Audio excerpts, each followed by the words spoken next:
మిత్రాన్ని కావడం చాలా చాలా సంతోషంగా ఉంది. నా పేరు యాక్చువల్గా సాగర్. నాకు ఆర్కే నాయుడు క్యారెక్టర్తో ఆర్కే నాకు రెస్పెక్ట్ తెచ్చిన క్యారెక్టర్. దాన్ని ఫస్ట్ ఆర్కే సాయికి నేను ఇన్వెస్ట్లో కట్టిన అవుతున్నాను. My heartful words.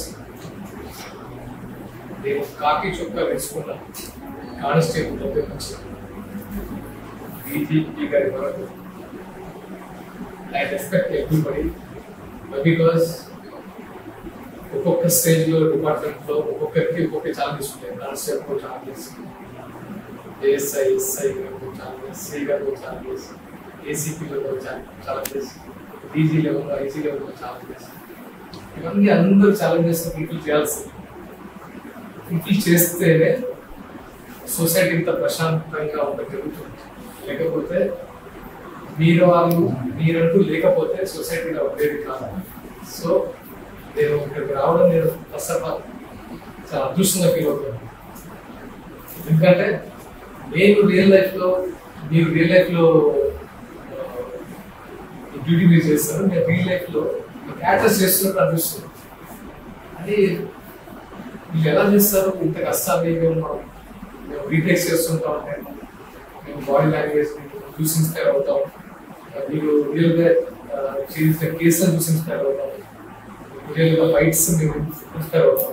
సో ప్రతిదీ మేము మా యాక్టర్స్ ఇన్స్పైర్ అయ్యేది ఈ రియల్ లైఫ్లో వచ్చాం, ఈ రియల్ లైఫ్ పోలీస్ ఆఫీసర్స్ వచ్చాం. So once again thanks to all and my friend Kumar and Rajagiri గారు, రమేష్ గారు, దిస్ ఆపర్చునిటీ. మీతో నేను ఇంటరాక్ట్ అవ్వాలనుకుంటున్నాను. Can ask some questions. మహిళలు కూడా ఉన్నారు. మిమ్మల్ని అడుగుదాం, మేము స్టార్ట్ అవుతాం క్వశ్చన్స్. మీరు ఎలాంటి ఛాలెంజెస్ ఫేస్ చేశారు?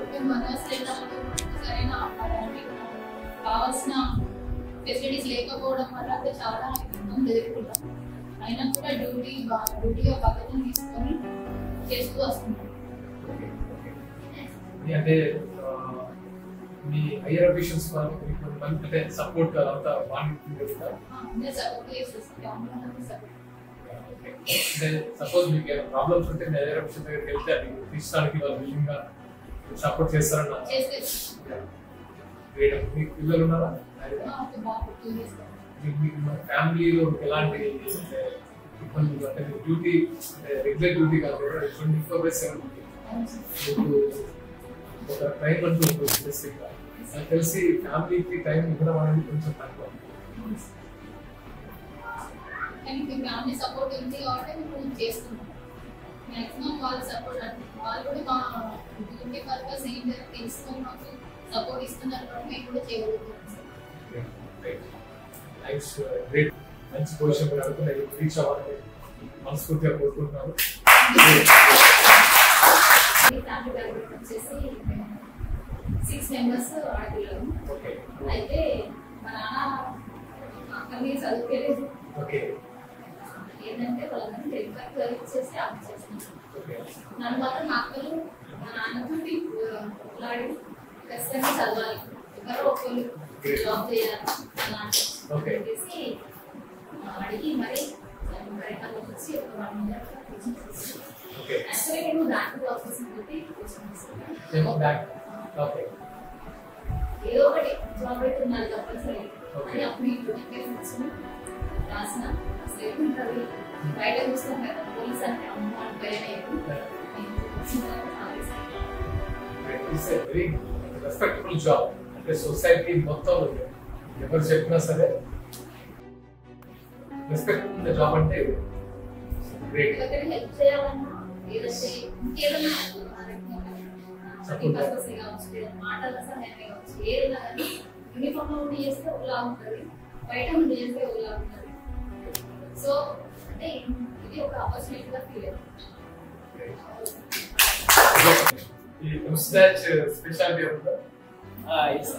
నా పేరు రమేష్. అంటే ఫ్యామిలీ బ్యాక్గ్రౌండ్ చాలా పూర్ బ్యాక్గ్రౌండ్ నుండి వచ్చిన చాలా స్ట్రగుల్ అయ్యింది. యాక్చువల్గా మా ఫ్యామిలీ కూడా చదివించడానికి ఒకనొక టైంలో ఏం లేని సిచ్యువేషన్ నుండి వచ్చాము. మళ్ళీ ఇంకోటి మేము జాబ్ సంపాదించినప్పుడు కూడా చిన్న ఏజ్. ఇప్పుడు కూడా నన్ను చూస్తే నేను ఇప్పుడు యూనిఫామ్లో ఉన్నా కాబట్టి నన్ను ఒక గంభీరంలో అందరు గుర్తుపడతారు, కానీ బయట సొసైటీకి వెళ్తే నేను మఫ్టీలో ఉంటే నన్ను ఎవరు పోలీసులు రికగ్నైజ్ చేయరు, ఎందుకంటే చిన్న పిల్లవాడు అనే ఫీలింగ్ లోనే ఉంటుంది. అందుకే మీరు అన్నట్టు క్యారీ చేస్తారు. సివిల్ లో ఉన్న కూడా పోలీస్ కావడం అంటే సంథింగ్ మన identity and also very nice body fit బాగా మజిల్ని బాగా పంప్ చేస్తుంటున్నారు. Looking very handsome. యాక్చువల్గా నేను all India national player, sports authority of ఇండియాలో ట్రైన్ అయ్యాను. నా ఫీల్డ్ యాక్చువల్గా అటు స్పోర్ట్స్ ఫీల్డ్ నుంచే ఉండే. ఇక కానీ ఒకనొక టైంలో నాకు ఈ ఆపర్చునిటీ వచ్చింది. అంటే అనుకోలేదు, కాకపోతే ఆ వన్స్ అపాన్ ఏ టైం ఒక సిచ్యువేషన్ నన్ను ఈ సైడ్ మళ్ళీ చేసింది. అది కూడా నేను ఒక మంచి ఆపర్చునిటీగా తీసుకున్నాను సార్. ఒకటి ఫస్ట్ అంతకుముందు మనం ఏదైనా సపోజ్ సొసైటీలో ఏదైనా చేద్దామన్నా కానీ, ఎవరికైనా హెల్ప్ చేద్దామన్నా కానీ మనల్ని ఎవరు పట్టించుకోరు. సొసైటీలో ఎవరికి ఏది చెప్పినా, ఒక సామాన్య పౌరుడు ఏది చెప్పినా పట్టించుకోరు sir. As a police officer మనం బయటకు వెళ్ళినప్పుడు ఒక మనల్ని వేరే వాళ్ళు రికగ్నైజ్ చేయకపోయినా, ఇన్ కేసు యూనిఫామ్ లేకపోయినా కూడా నేను పోలీస్ అనే మాట ఒక చెప్పితే సరిపోద్ది సార్. ఆ పోలీస్ అనే మాట చెప్పి మనం ఎవరికైనా హెల్ప్ చేయొచ్చు. ఏదైనా చెప్పినా కూడా సొసైటీ మన మాట రికగ్నైజ్ చేస్తుంది సార్. అది నేను యూనిఫామ్ వేసినాక, అది అంతకుముందు కూడా తెలుసు సార్, కానీ యూనిఫామ్ వేసినాక ఇంకా చాలా రెస్పెక్టబుల్ గా అనిపించింది సార్. ఎవరికైనా నేను హెల్ప్ అయినా కానీ చేయొచ్చు సార్, చేసినాం సార్. ఇంకొకటి సార్, మా సిచ్యువేషన్ లో ఒకనొక సిచ్యువేషన్ లో ఫ్యామిలీకి మీరు అన్నట్టు టైం ఎక్కువ ఇవ్వలేము సార్. ఫ్యామిలీకి అయితే టైం ఇవ్వలేము, ఎందుకంటే అనుకోని సిచ్యువేషన్ లో వెళ్ళిపోతుంటాం. మనం ఫ్యామిలీలో ఏదైనా పని ఉందని చెప్పి వెళ్తుంటాము, కానీ సడన్ సిచ్యువేషన్ లో డ్యూటీ ఉన్నదని ఫోన్ వస్తుంది సార్. ఇక దానికి ఏం చేయలేము సార్. ఆ పనులు అన్ని పోస్ట్ పోన్ చేసేయాలి, వచ్చి మళ్ళీ డ్యూటీ చేయాల్సిందే సార్.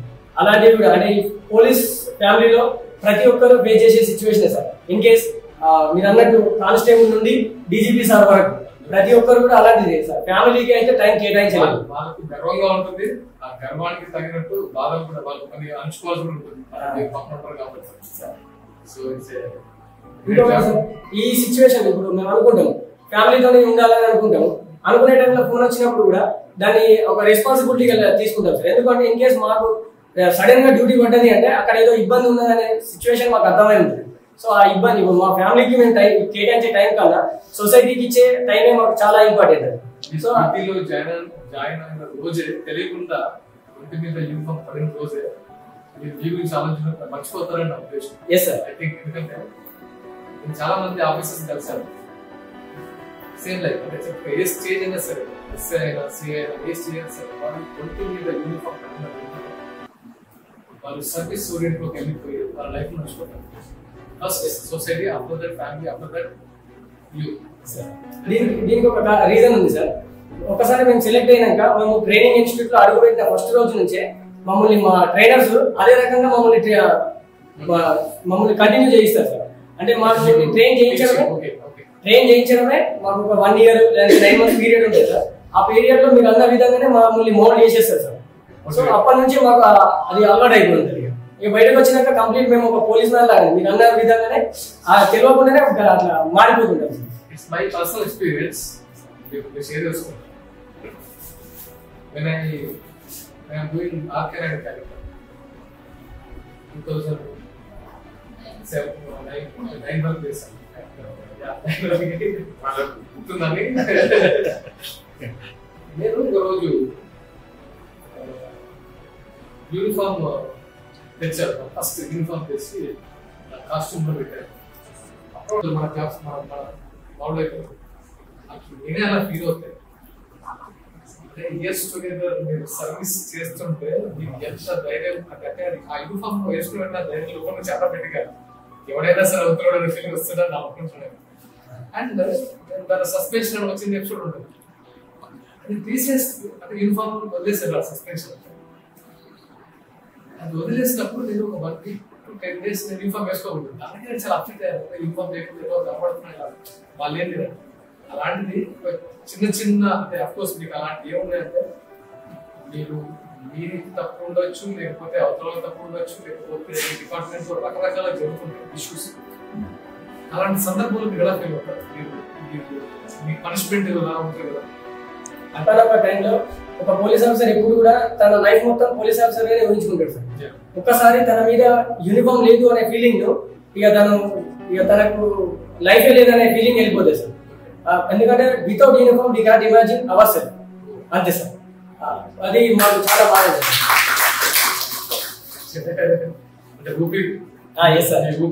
మీరు అన్నట్టే సార్, ఈ యూనిఫామ్ ఒక్కసారి పైన పడితే ఆటోమేటిక్ గా ఛాతీ నిలబడుతుంది sir. Proud body language almost thank you. Sircilla district ఇక్కడే సెలెక్ట్ అయ్యాను. I'm very happy. First of all నేను 2018 బ్యాచ్ కాన్స్టేబుల్ కూడా చేశాను. అండ్ మళ్ళీ తర్వాత మళ్ళీ ఎగ్జామ్ 20 మళ్ళీ RSI. సో నా కాన్స్టేబుల్ చేసే సిచ్యువేషన్స్ ప్రతి స్ట్రగుల్ అనేది కొంచెం చాలా వరకు అయింది. చేసిన 1.5 year కావచ్చు. ఆ స్ట్రగుల్ అనేది నాకు పూర్తిగా తెలుసు. అయితే ఇక్కడ ఆఫీసర్ వచ్చినప్పుడు కూడా అది ఎందుకు జరుగుతుంది అనే విషయంలో కూడా కొంచెం అవగాహన వచ్చింది. ఎందుకంటే ఇక్కడ ఆఫీసర్ ఎవరు కూర్చున్నవాడు అంటే డ్యూటీస్ కంపల్సరీ డ్యూటీస్ అనేది చేస్తూ ఉంటారు కాబట్టి వాళ్ళకు పంపిస్తాము. నేను అంటే నన్ను డ్యూటీగా పంపించినప్పుడు నేను కూడా అనుకున్నాను, ఎప్పుడు నాకే వస్తుంది, ఎందుకు ఇబ్బంది పడుతున్నా, ఏదో సిచ్యువేషన్ లో కంపల్సరీ డ్యూటీ చేస్తాం కాబట్టి. నాకు అనిపించింది ఏంటంటే ఈ డిపార్ట్మెంట్ లో ఎవరు ఎఫిషియెంట్ మోర్ ఎఫిషియెంట్ ఎవరు ఈజీగా దాన్ని క్రాక్ చేయగలుగుతారు కేసు అని వాళ్ళకు ఈజీగా వెళ్ళిపోతుంది. అంటే వాళ్ళని ఎక్కువ టార్గెట్ చేస్తుంటారు వర్క్ మీద కాబట్టి. సో పనిచేసే వాళ్ళకే పనిచేసే వాళ్ళకి దెబ్బలు పడతాయి, పనులకే రావాలనుకుంటారు కదా. నేను పోలీస్కి వస్తానే ఎక్స్పెక్ట్ చేయలేదు వాస్తవానికి. ఇంట్లో ఫ్యామిలీ బ్యాక్గ్రౌండ్ చూసి ఏదో చేయాలి కంపల్సరీ అనేసి ఏదో ఒకటి చేయాలనే ఫస్ట్ స్టార్ట్ అయింది ఏంటి, గవర్నమెంట్ జాబ్ చేయాలి. ఫస్ట్ ఆర్మీకి వెళ్దామని నా ఒపీనియన్ చాలా ఉండేది. బట్ నేను అక్కడ సెలెక్ట్ కాలేదు. మళ్ళీ సింగిల్ గా ఉంటూ కాన్స్టేబుల్ జాబ్ ప్రిపేర్ అయిపోతున్నాను. తర్వాత SPF అని స్పెషల్ ప్రొటెక్షన్ ఫోర్స్ హైదరాబాద్ లోనే డ్యూటీస్ ఉంటాయి చాలా వరకు. టెంపుల్స్ అండ్ ఇండస్ట్రియల్ ఏరియాస్ వాటిలో డ్యూటీ చేసుకుంటూ మళ్ళీ 20 నోటిఫికేషన్ రాగానే మళ్ళీ ప్రిపేర్ అయ్యాను. అంటే అక్కడ డ్యూటీ చేసుకుంటే చదవడం అనేది చాలా ఇబ్బంది. డ్యూటీ చేయాలి అర్థం కాలేదు, చాలా ఇబ్బంది అవుతుంది వాస్తవానికి. అప్సెట్ అయిపోయినందుకు చదువుకొని ఈ జాబ్ కొట్టడానికి ప్లాన్ చేయాలి. అది కూడా ఛాలెంజ్ చేసి జాబ్ కొట్టాను. అదే అప్సెట్ అయిపోతున్నావు, నీకు చాలా స్ట్రగుల్ ఫేస్ చేస్తావు, మళ్ళీ ఇదే కాన్స్టేబుల్ చేస్తా ఉంటే వాళ్ళు నేను కంపల్సరీ ఏదైతే మీరు అన్నారు కదా సార్ పనిష్ అనే చాలా స్ట్రగుల్ అవుతారని అన్నాను. నాకు కొంచెం ఫిజికల్ గా ఈవెంట్స్ నేను చేయగలుగుతాను, అంటే 100కి ఈజీగా 95 తెచ్చుకునేంత కెపాసిటీ ఉంది. సో ఆ కాన్ఫిడెంట్ తోటి నేను ఒక్కొక్కరు జాబ్ కొట్టి బయటకు వెళ్తానని చెప్పేసి ఛాలెంజ్ చేసి బయటకు వెళ్తాను. ఇప్పటివరకు అయితే ఫస్ట్ మనం వెరీ హ్యాపీ. మనం ఏదైతే ఉన్నదో దాంతో సంతృప్తి పడడం వల్ల మనకి ఏది అవసరం లేదు అని ఫీలింగ్ ఉంటుంది కదా. ఐఎమ్ వెరీ హ్యాపీ కాబట్టి నేను ఫర్దర్ గా ఇది అట్లా అది అని నాకు చాలా అవసరం లేదు. I'm very happy. నేను చేసుకోవడానికి ఐ మీన్ జాబ్ వచ్చిన దానికి సాటిస్ఫైడ్ అండ్ నేను చేసే జాబ్ కి న్యాయం చేయగలుగుతాను నా కాన్ఫిడెంట్. నా 20 బ్యాచ్ మీద ఒకటే బ్యాచ్ అందరూ అంటే ఒకటే బ్యాచ్ అందరూ సార్ అయ్యారా? నాకు అంటే ఎప్పుడు మేము సినిమాల్లో అలా ఉంటుందంటే ఒక పోలీస్ ఆఫీసర్ ఎంటర్ అయినట్టు ఇలా ఉంటుంది. ఆ లోకల్ రౌడీ షీట్ లేకపోతే మేము రాసుకున్నాం కాబట్టి మామూలుగా తెలిసిందే. And political pressure me life లో మీకు ఆఫీసర్స్ రావడం ఎస్పెషల్లీ స్టేషన్ ఇన్ఛార్జ్ ఎక్కువ పొలిటికల్ ప్రెజర్ ఉంటాయి. ఎస్ఐ స్టేషన్ నుంచి ఈ పొలిటికల్ ప్రెజర్స్ ఏమైనా ఉన్నప్పుడు మీరు ఎలా దాన్ని సాల్వ్ చేయగలుగుతారు? అంటే వాళ్ళకు పొలిటికల్ ప్రెజర్ వాళ్ళకి సపోజ్ వాళ్ళ మనుషులు అంటే వాళ్ళకి ఎలా మీరు సర్వీస్ చెప్పి మీ కేసుని ముందుకు తీసుకెళ్తారు? సపోజ్ ఒక వ్యక్తికి ఎలా న్యాయం చేయగలుగుతారు? ఉంటుంది సార్. కాకపోతే మన ఏఆర్ సివిల్ వాళ్ళకి చాలా ఉంటుంది. మా ఫ్రెండ్స్ కూడా చూస్తూ ఉంటాం. బయట సొసైటీలో ఉంటాం కాబట్టి మనం సివిలియన్స్ కి మనం ఎంతో కొంత వాళ్ళు కష్టంలో ఉంటారు కదా సార్, వాళ్ళకి హెల్ప్ చేయాలని ఉంటుంది. మీరు అన్నట్టయినా బయట ప్రెషర్స్ కూడా రౌండ్ షీటర్స్ చేయాలి, కూడా ఎంతో కొంత ఉంటాయి. అన్నిటిని బ్యాలెన్స్ చేసుకుంటూ ఫ్యామిలీ లైఫ్ బ్యాలెన్స్ చేసుకుంటూ రిలీజ్ చేస్తాం. మీరు ఎప్పుడైనా హెల్ప్ చేయాలని హెల్ప్ చేయని సిచ్యువేషన్ క్రియేట్ అయిపోతుంది, అప్పుడు మీ ప్లేస్ లో మీకు ఎలాంటి ఫీలింగ్ ఉంటుంది? హెల్ప్ చేయలేకపోతున్నాను బాధ, ఎలాంటి డ్యూటీ మీద అదే పాజిటివ్ నెగిటివ్ సైడ్ చాలా సార్లు అందరికీ ఒక ఎక్స్పీరియన్స్ ఉంటుంది, చేయలేకపోతున్నాం చేయలేని సిచ్యువేషన్స్ క్రియేట్ అవుతాయి. ఆలోచించారు వసంత రాబట్టు గ్రూప్లో వినప్పుడు ఏదైనా మంటలకు సంబంధించిన జరిగిన వసంత జెన్యూనిటీ ఎలా ఉంటుందంటే ఆ ఫీలింగ్గా వసంత అక్యూజ్డ్ అయినప్పుడు కొంచెం ప్రోద్బలంతో కానీ డబ్బు ఉన్నటువంటి అహంకారంతో కావచ్చు, అంటే అంగబలం కావచ్చు, ధనబలం కావచ్చు, సందర్భాలు. బట్ మేము అక్కడ నాటాడే సిచ్యువేషన్ క్రైసిస్ అయిపోవడానికి వాళ్ళ నుంచి వచ్చే రెస్పాన్స్ ఉండి మనం ఏం చేస్తున్నామంటే అక్కడ నాటాడు ప్రొటెక్షన్ చేయాలని ఉద్దేశం మనం చూస్తాం. కానీ ఆ సిచ్యువేషన్ ఏమనిపిస్తుంది అంటే పోలీసులకు కావాల్సింది ఏంటంటే మా దగ్గర న్యాయం ఎవరి వైపు ఉన్నది, నలుగురు ఏ విధంగా మనం చెప్తున్నారు సపోర్ట్ చేస్తున్నది మాత్రం మనం చూడగలుగుతాం. అటువంటి ఇన్ఫెక్షన్ కనుక మనం చేయగలుగుతాం. నలుగురు చెప్పింది మాత్రం మనం వినగలుగుతాం. కానీ ఇన్నర్గా వాస్తవాన్ని కనుక మనం గ్రహించలేదు. ఎందుకంటే మనకు కావాల్సిందంటే సాక్ష్యాలు కోర్టు కూడా మనం ప్రొడ్యూస్ చేసేది. నలుగురు సాక్ష్యాలను ప్రొడ్యూస్ చేస్తాం. నలుగురు సాక్ష్యాలు చెప్పినటువంటి విషయాలను మాత్రమే కోర్టు అనేది పరిగణలోకి తీసుకుంటుంది. అయితే దాన్ని మేము బేస్ చేసుకొని ఆ రికార్డ్ అనేది రాస్తారు, కోర్టు ప్రొడ్యూస్ చేస్తారు. దాని మీద మనకు జస్టిస్ అనేది ఇప్పుడు రావడం. కానీ ఇన్నర్గా మనకు అక్కడ ఫీలింగ్ ఉన్నప్పుడు మనం అక్కడ పోయిన సందర్భం ఏంటంటే న్యాయం చెప్పడానికి మిగతా ఎవరు రాదు. ఎందుకంటే అనుకున్నటువంటి రాజకీయ ప్రోద్బలం కావచ్చు, అనుకున్నటువంటి డబ్బు బలం కావచ్చు, ధనబలంతో నేను చేస్తాను ఎప్పుడు కూడా న్యాయం చెప్పలేదు. బాధితులు కూడా ఎప్పుడు కూడా న్యాయం చెప్పలేదు. అతనికి అన్యాయం జరుగుతుందనే ఫీలింగ్ మాలో ఉంటుంది. బట్ ఏంటంటే మేము దాన్ని న్యాయం చేయలేము. ఎందుకంటే న్యాయం చేయాలంటే కోర్టు ఉంటుంది. బట్ ఆ ఫీలింగ్ అప్పుడు మాకు ఏమనిపిస్తుంది అంటే అసలైనటువంటి నిజమైనటువంటి ఆ బాధితులు ఎవరైతుందో అన్యాయం అవుతుందని మా ఇందర ఫీలింగ్ ఉంటుంది. కానీ ప్రత్యక్షంగా ఏంటంటే మేము చేయలేము. హెల్ప్లెస్ సిచ్యువేషన్ ఉంటుంది. బట్ ఏంటంటే కోర్టు కావాల్సింది ఏంటంటే సాక్ష్యాధారాలు కానీ వాళ్ళే కావాలి, అదే ఉంటుంది. ఆ ఉద్దేశం ఏంటంటే మాకు ఇన్ఫార్మ్ చేసుకుంటే న్యాయం చేయడానికి పరిస్థితి ఏర్పడుతుంది. ఆ బాధితునికి ఎవరు కూడా ముందు అసలు చేయలేడు కదా. మేము పోలీసులు ఇన్ఫార్మ్ ఏంటంటే అక్కడ డ్యూటీలో ఉన్నాడు.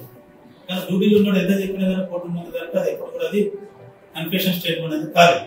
పోలీసులు ఎప్పుడు కన్ఫెషన్ దానికి కోర్టు కానీ అంగీకరించి ఎవరు చెప్పాలి లైవ్ విట్నెసెస్ ఎవరైతుందో కోర్టు చెప్పినప్పుడు మాత్రమే ఆ బాధితునికి న్యాయం జరుగుతుంది. కానీ ఆ బాధితునికి న్యాయం జరగాలంటే కనుక విట్నెసెస్ ఎవరు చెప్తారంటే బాధితునికి చెప్పారు. అక్యూజ్డ్ పరంగా మాత్రం వాళ్ళు అక్యూజ్డ్ ఇక్కడ కోర్టు నుంచి అన్ని వీక్ పోవడానికి కారణం ఏంటంటే అక్యూజ్డ్ పరంగా తను ఉన్నటువంటి వాళ్ళనే చెప్పలేని సిచ్యువేషన్ ఉంటుంది కాబట్టి బాధితులు అన్యాయం పోలీసులు మేము వేస్తున్నాం కాబట్టి ఉంటాయి న్యాయం అలాంటి ఉండే సందర్భం ఉంటుంది. వాళ్ళని ఏం చేయాలి ఎందుకంటే చట్టం కాబట్టి చెప్పలేని సిచ్యువేషన్ మన ఏంటంటే మనసులో ఉంటుంది, బాధ ఉంటుంది. ఫస్ట్ మనం కలిసి కలుస్తారు కానీ మనతో ఏదైనా సహాయం చేయగలరు. న్యాయపరంగా మాత్రం సలహా మాత్రం ఇవ్వగలరు. ఇట్లా వెళ్ళి ఎందుకంటే మీకు ఏముంటుంది ఎవిడెన్స్ ప్రధానంగా ఉంటుంది. మానిటర్ అయ్యే వీడియోస్ మాత్రం ప్రొడ్యూస్ చేసి చెప్పగలుగుతాం. న్యాయం 99% అలాంటి వాళ్ళకి వస్తుంది. ఎందుకంటే అది ఎవిడెన్స్ లేటెస్ట్ మనం చూసుకున్న టెక్నికల్ ఎవిడెన్స్ సంబంధించి దాని పరంగా అంతమంది ఎవరు కూడా ఈ బాధితున్నప్పుడు ఎవరు కూడా మనకి అన్యాయంగా జరగదు. అందుకే ఒక కోర్టు మూట ఉంటుంది. 100 మంది బాధితులు నిర్దోషులు ఏదో దోషులు తప్పించుకున్నా మంచిది కానీ ఒక నిర్దోషి అంటోడు తప్పించుకోవడానికి ఒక కాన్సెప్ట్ ఏంటంటే టెక్నికల్ ఎవిడెన్స్ కూడా మనం కోర్టు మంది తీసుకొచ్చాం. ఎందుకు అంగబలం ఉన్న మనకి డబ్బు బలం ఉన్న ఎవరైతే కనుక వాళ్ళ డిస్కస్ విట్నెసెస్ చెప్తుందో అది కాకుండా కనుక పోలీస్ పరంగా మీట్ చేసేవాళ్ళు ఏం చేస్తాం టెక్నికల్ ఎవిడెన్స్ కూడా సైంటిఫిక్ ఎవిడెన్స్ తీసుకున్నా కూడా బాధితులకు న్యాయం చేసే పని మాత్రం చేయగలుగుతాం. ఒక పోలీస్ డిపార్ట్మెంట్ మీద ఒక సినిమా చూస్తున్నాం,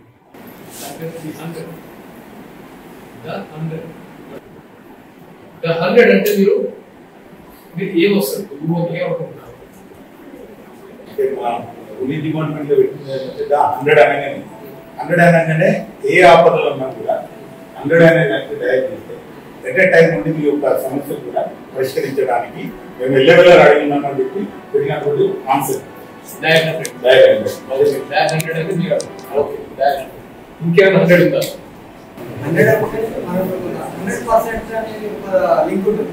కొంతమందికి వర్క్ వెబ్సైట్ 200% చేసిన 300 చేసినాడు నాట అది ఎవరికి క్లోజ్ 300 ఫిక్స్ 100% అనేది ఇట్స్ ద ఫైనల్ అనేది 100 అంటే ఎమర్జెన్సీ ఎనీ కాదు ఇవరే కాదు ఎనీ టైం 24/7 పగలు రాత్రి ఏ తేడా లేకుండా 100% ట్రై చేస్తాము. అంటే మీకు వర్షంలో ట్రై చేసామంటే విదిన్ 10 to 20 minutes పోలీస్ అంటే అంటే మీరు అనుకున్నది డైలీ 100 అట్లా ఆ విషయం చెప్తున్నారు. ఇందాక సారా చాలా మంది దోషులు తప్పించుకున్న పర్లేదు కానీ ఒక నిర్దోషి శిక్ష పడదు అనే ఉద్దేశం న్యాయపరంగా 100 అనే ఫీలింగే ఒక హెల్ప్, ఆ వాళ్ళకి ఒక సహాయం కావాలి అనే ఫీలింగ్ అయితే 100లో కనిపిస్తుంది.